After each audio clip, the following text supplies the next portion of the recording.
আসসালামু আলাইকুম। বিডি নিউজে আপনাদেরকে স্বাগতম। সংবাদের শুরুতেই শিরোনাম, পরে বিস্তারিত। যুক্তরাষ্ট্রকে টেক্কা দিতে ভয়ঙ্কর যুদ্ধবিমান তৈরি করেছে চীন। এবার ইসরায়েলের সাথে সব রকমের সম্পর্ক ছিন্ন করেছে তুরস্ক। পশ্চিম তীর দখলে ইসরায়েলি মন্ত্রীর আহ্বান, ইরানের নিন্দা। আপনারা ইহুদিবাদীদের ভিত্তি কাঁপিয়ে দেওয়ার গর্ব, বলছে হিজবুল্লাহ নেতা। ক্ষমতার শেষ সময়ে এসে গাজা যুদ্ধের অবসান চান মার্কিন পররাষ্ট্রমন্ত্রী। সর্বশেষে জানিয়ে দিব বিক্ষোভে উত্তাল পাকিস্তান। শুনছিলেন সংবাদ শিরোনাম, এখন বিস্তারিত। তার আগে অনুরোধ থাকবে ভিডিওতে একটি লাইক দিন এবং কমেন্টস করে জানিয়ে দিন কোন জেলা থেকে বা কোথা থেকে আমাদের সঙ্গে যুক্ত রয়েছেন। যুক্তরাষ্ট্রকে টেক্কা দিতে ভয়ঙ্কর যুদ্ধবিমান তৈরি করছে চীন। যুক্তরাষ্ট্রের অত্যাধুনিক যুদ্ধবিমান F-35কে টেক্কা দিতে নতুন যুদ্ধবিমান তৈরি করেছে বিশ্বের অন্যতম বড় শক্তি চীন।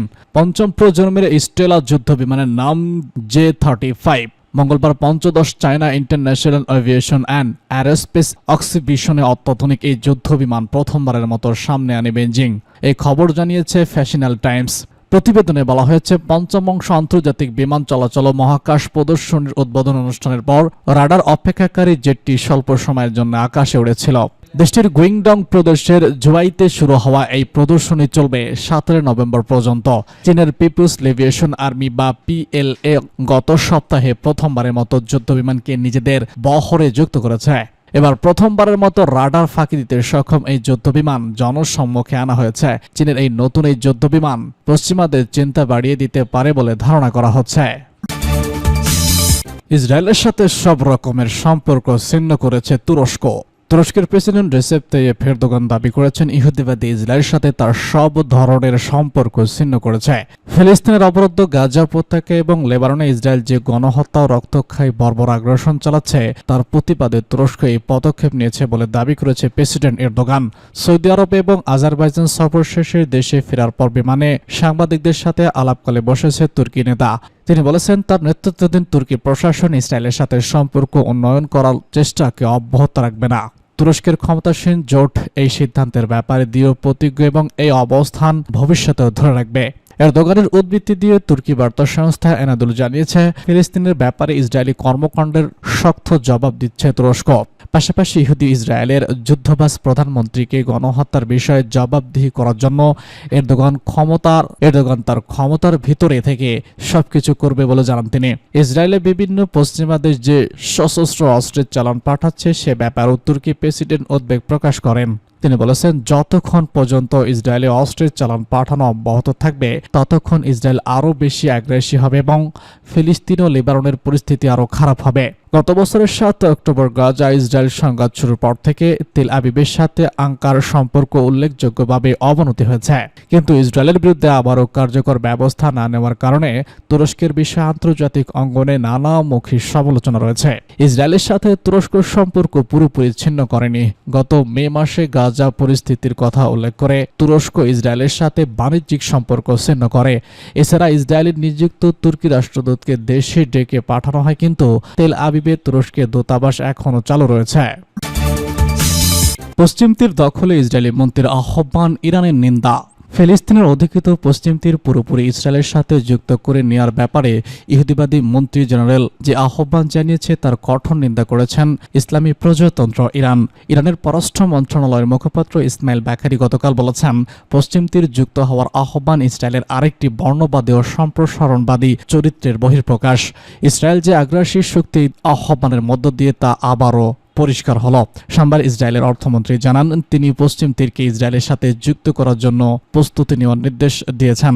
তিনি বলেছেন, 2025 সালের মধ্যে পশ্চিম তীরের উপর সার্বভৌমত্ব কায়েম করবে ইসরায়েল। জবাবে এক লিখিত বিবৃতিতে ইরানি মুখপাত্র বলেছেন, ফিলিস্তিনকে ধ্বংস করার পরিকল্পনার অংশ হিসেবে ইহুদিবাদীরা ফিলিস্তিন ভূখণ্ডে ক্রমাগত দখল করে চলেছে, যা গত বছরের সবথেকে নৃশংস উপায় বাস্তবায়িত হয়েছে।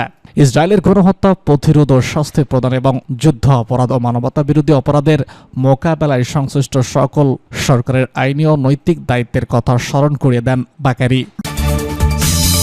আপনারা ইহুদিবাদীদের ভিত্তি কাঁপিয়ে দেওয়ার গর্ব। লেবানন ইসলামী প্রতিরোধ আন্দোলন হিজবুল্লাহর মহাসচিব শেখ নাইম কাসেম তার সংগঠনের যোদ্ধাদের উদ্দেশ্যে লেখা এক চিঠিতে ইসরায়েল বিরোধী গর্বিত লড়াইয়ের জন্য ভূয়সী প্রশংসা করেছেন। হিজবুল্লাহ যোদ্ধাদের উদ্দেশ্যে লেখা চিঠিতে তিনি বলেছেন, আপনারাই হচ্ছেন ইহুদিবাদী ইসরায়েলের অহংকারের ভিত্তিতে কাঁপন ধরানো গর্ব। গত শনিবার হিজবুল্লাহ যোদ্ধারা শেখ নাইম কাসেমকে একটি চিঠি লিখেছেন। তার জবাবে গতকাল হিজবুল্লাহর মহাসচিব এই চিঠি লিখেছেন। চিঠিতে তিনি আরো বলেছেন, আপনাদের প্রতিরোধের শক্তি আমাদের দৃঢ়তাকে শক্তিশালী করেছে এবং আমাদের শত্রুকে পরাজিত করে তাদের বিজয় অর্জন করতে সাহায্য করেছে। আল কোদাস এবং অধিকৃত মূল ভূখণ্ড যুক্ত হবে বলে হিজবুল্লাহ যোদ্ধারা বিশ্বাসের প্রশংসা করে নাইম কাসেম বলেন, তিনি পবিত্র আল কোদাস শহর এবং বাকি অধিকৃত অঞ্চল ইসরায়েলি দখলদারিত্ব থেকে মুক্ত করার জন্য সীসা ঢালা সংকল্পের কথা উল্লেখ করেছেন। কিভাবে হিজবুল্লাহ সদস্যরা মৃত্যুর গভীরে প্রবেশ করেও প্রতিরোধ অব্যাহত রেখেছে সে কথা তুলে ধরেন হিজবুল্লাহ নেতা। ক্ষমতার শেষ সময়ে এসে যুদ্ধবন্ধের অবসান চান মার্কিন পররাষ্ট্রমন্ত্রী অ্যান্টনি ব্লিংকেন বলেছেন, ইসরায়েল তার লক্ষ্য পূরণ করেছে এবং গাজা যুদ্ধের অবসান হওয়া উচিত, যদিও এই আহ্বান আন্তঃশস্য বলে মনে করা হচ্ছে। ক্লিংটনের মন্তব্যটি এমন সময় এলো মার্কিন প্রেসিডেন্ট নির্বাচনে ডেমোক্র্যাটদের পরাজয়ে বাইডেন প্রশাসনের প্রভাব কমে এসেছে। ইসরায়েলি কর্তৃপক্ষকে এসব আহ্বান কেবল কূটনৈতিক বাতাবরণ ছাড়া আর কিছুই নয়, কারণ বাইডেন প্রশাসনের মেয়াদ ফুরিয়ে এসেছে। জানুয়ারিতে হোয়াইট হাউস আসবেন ডোনাল্ড ট্রাম্প। ইসরায়েলকে গাজায় আক্রমণ বন্ধ করার আহ্বান জানিয়ে ক্লিংটন বলেছেন, ইসরায়েল ফিলিস্তিনি ছিটমহলে হামাসের সামরিক অবকাঠামো ভেঙে ফেলার কৌশলগত যুদ্ধ লক্ষ্য পূরণ করেছে। বুধবার ব্রাজিলের সাংবাদিকদের তিনি বলেছেন, এটি যুদ্ধ শেষ করা হওয়া উচিত। এদিকে গাজা উপত্যকায় ইসরায়েলি হামলায় আরও 47 ফিলিস্তিনি নিহত হয়েছেন, আহত হয়েছে 150 জন। এতে করে গত বছরের 7 অক্টোবর থেকে মূল ভূখণ্ডেতে নিহতের সংখ্যা 43,700 জনে পৌঁছেছে। বুধবার গাজার স্বাস্থ্য মন্ত্রণালয় এই তথ্য জানিয়েছে। মন্ত্রণালয় এক বিবৃতিতে বলেছে, নিরলস এই হামলা আবারও অন্তত 1,03,550 জন আহত হয়েছেন। অনেক মানুষ এখনও বাস্তুচ্যুতের নিচে এবং ধ্বংসস্তূপের নিচে আটকা পড়ে আছেন, কারণ উদ্ধারকর্মীরা তাদের কাছে পৌঁছাতে পারছে না। হামাস ইসরায়েল যুদ্ধ শুরু হওয়ার 1 বছরের মধ্যে মধ্যপ্রাচ্যে অত্যন্ত 11 বার সফর করেছে ক্লিংটন। সফরে জিম্মি মুক্তি, গাজার একটি যুদ্ধবিরতি নিয়ে বিভিন্ন পদক্ষেপের সঙ্গে বৈঠক করেছে তিনি। মার্কিন নির্বাচনের আগে যুদ্ধবিরতির জন্য সর্বাত্মক চেষ্টা চালালেও ইসরায়েলকে থামাতে ব্যর্থ হয়েছে বাইডেন প্রশাসন। এখন প্রায় ক্ষমতা ফেরানোর শেষ সময়ে এসে মার্কিন পররাষ্ট্রমন্ত্রীর এই আহ্বান তেল আবিবের জন্য কোনো চাপ বয়ে আনবে না। বিক্ষোভে উত্তাল পাকিস্তান। বিশ্বনন্দিত ক্রিকেট কিংবদন্তি এবং পাকিস্তানের সাবেক প্রধানমন্ত্রী ইমরান খানের মুক্তির দাবিতে বিক্ষোভে উত্তাল সারা দেশ। বিশেষ করে পাকিস্তান নির্বাচনে রিপাবলিকান প্রার্থী ডোনাল্ড ট্রাম্প প্রেসিডেন্ট নির্বাচিত হওয়ার পর থেকে উত্তপ্ত হয়ে উঠেছে পাকিস্তানের রাজনৈতিক অঙ্গন। এ নিয়ে বাক বিতণ্ডায় জড়িয়েছে সে দেশের মন্ত্রী ও বিরোধী নেতারা। পাকিস্তানের the Dawn of the Print জানিয়েছে, ট্রাম্পের জয়লাভের পর সাবেক প্রধানমন্ত্রী ইমরান খানের দল তেহরিক-ই-ইনসাফ বা পিটিআই এর সমর্থকদের মধ্যে আশার আলো জেগে উঠেছে। ডন দ্য প্রিন্টের বিবৃতি দিয়ে থেকে এপি খবর দিয়েছে। পিটিআই নেতা সৈয়দ ফুলতি বুখারি সংবাদ মাধ্যমকে বলেছেন, আমি রিপাবলিকান পার্টি নবনির্বাচিত প্রেসিডেন্ট ডোনাল্ড ট্রাম্পের মেয়ে ইভাঙ্কা এবং জামাতা সঙ্গে ইমরান খানের উপর দমন রিপোর্ট নিয়ে আলোচনা করব। তিনি বলেছেন, ইমরান খানের প্রতি ট্রাম্পের কর্নার রয়েছে। ট্রাম্প ইমরানের কারাবাস নিয়েও গভীর উদ্বেগ প্রকাশ করেছিলেন, তবে পিটিআইয়ের এমন দাবি প্রত্যাখ্যান করেছে ক্ষমতাসীন মুসলিম লীগ। বিষয়টি পাকিস্তানের প্রতিরক্ষা পররাষ্ট্রমন্ত্রী এবং পররাষ্ট্র বিষয়ক মুখপাত্র উড়িয়ে দিয়েছেন। ট্রাম্পের জয়ের পর খানের এক্স হ্যান্ডেল থেকে একটি অভিনন্দন বার্তা পোস্ট করা হয়েছিল।